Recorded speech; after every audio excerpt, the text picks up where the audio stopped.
Good afternoon, my name is Tiaan Herselman, the Head of Advice at Old Mutual Wealth.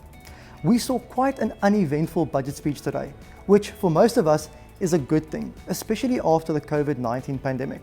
But how does it touch us in the financial planning world? Well, some good news is we got an inflationary adjustment for the income tax brackets, seeing the income tax brackets adjusted by 4.5%.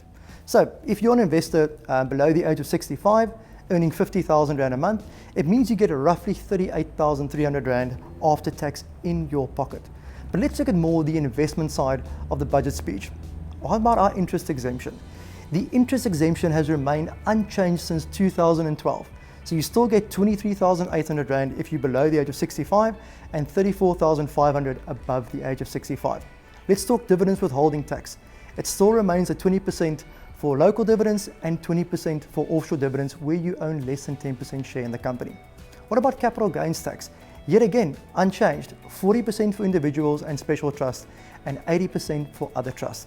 Now, why that's important is if we think about retirement annuity versus discretionary capital, that's the one tax, especially in a portfolio where there's a big allocation to shares, your balanced portfolios where capital gains tax could have an implication before and after retirement. But let's talk about the good age-old retirement vehicle, a retirement annuity, and also contributions to pension funds, provident funds, and other retirement assets. We still get 27.5% deduction of the higher of taxable income or remuneration that can eliminate or reduce your tax liability every year. Now, to quote the great Professor Matthew Lester that passed away, that was part of the Davis Tax Committee, he said, "I would even go and bond my home to put more into my retirement funds."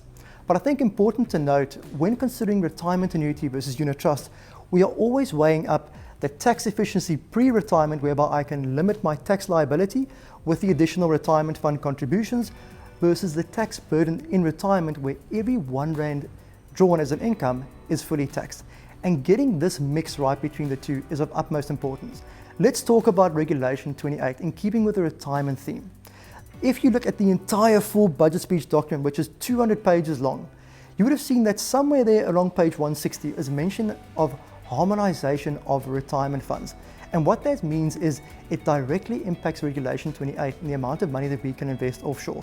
This is something that we're going to keep a keen eye on because it might mean that there might be changes in offshore limits for retirement funds.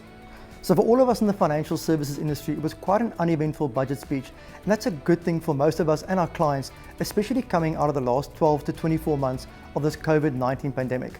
And we believe that this budget speech will see us on an upward trajectory for recovery and economic growth.